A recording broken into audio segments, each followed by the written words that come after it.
Good evening. I'm afraid that today has rather run away from me.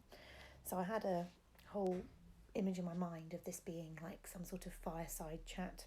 Information on that below.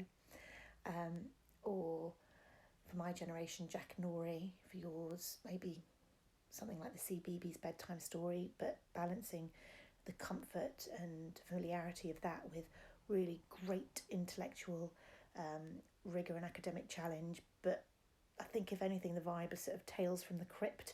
So that's not quite worked out, but we'll get there. We'll get there. It does look like we're going to have some time on our hands for self-improvement.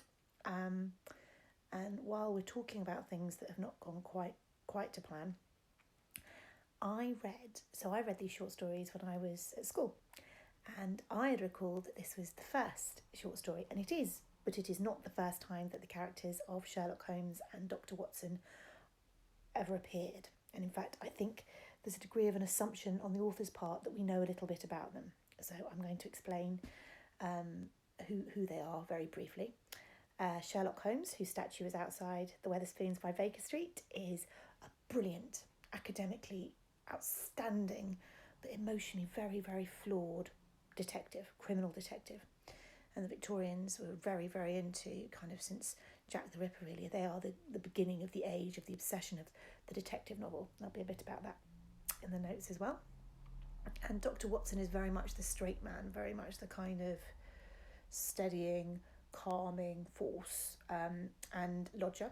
They live together to begin with in Baker Street, and Dr. Watson is a practicing doctor of medicine, but then he moves on to get married, and that's the position that they're in at the end of the second novel. And then this is the first story. I'm only going to read the first few pages because apart from anything else, I've tried this a couple of times, and me just looking down from, and I'm ashamed, it is the iPad, not at all comforting fireside chatsy. I know I need to get a real fireplace or something, get it set up, but we'll see. But yeah, I think you'll do better reading it to yourselves, to be honest. But I've started, so I'll finish, and I'd like us to read it together. So maybe in the comment section, if you have ideas or questions over the coming weeks, you can let me know what you think. Any suggestions for future texts, let me know what you think, and we'll take it from there. So this is the first set of short stories about Sherlock Holmes by Arthur Conan Doyle, and it's called A Scandal in Bohemia. To Sherlock Holmes, she is always the woman. I have seldom heard him mention her under any other name. In his eyes, she eclipses and predominates the whole of her sex. It was not that he felt any emotion akin to love for Irene Adler. All emotions, and that one particularly, were abhorrent to his cold, precise, but admirably balanced mind. He was, I take it, the most perfect and reasoning and observing machine that the world has ever seen, but as a lover, he would have placed himself in a false position. He never spoke of the softer passions, save with a jibe and a sneer. They were admirable things for the observer, excellent for drawing the veil from men's motives and actions, but for the trained reasoner to admit such intrusions from his own delicate and finely adjusted temperament was to introduce a distracting factor which might throw doubt upon all his mental results. Grit in a sensitive instrument, or a crack in one of his high-power lenses, would not be more disturbing than a strong emotion in a nature such as his. And yet there was but one woman to him, and that woman was the late Irene Adler, of dubious and questionable memory. I had seen little of Holmes lately. My marriage had drifted us away from each other. My own complete happiness and the home-centred interests which rise up around the man who first finds himself master of his own establishment were sufficient to absorb all my attention, while Holmes, who loathed every form of society with his whole Bohemian soul, remained in our lodgings in Baker Street, buried among his old books, and alternating from week to week between cocaine and ambition, the drowsiness of the drug, and the fierce energy of his own immense faculties and extraordinary powers of observation in following out those clues and clearing up those mysteries which had been abandoned as hopeless by the official police.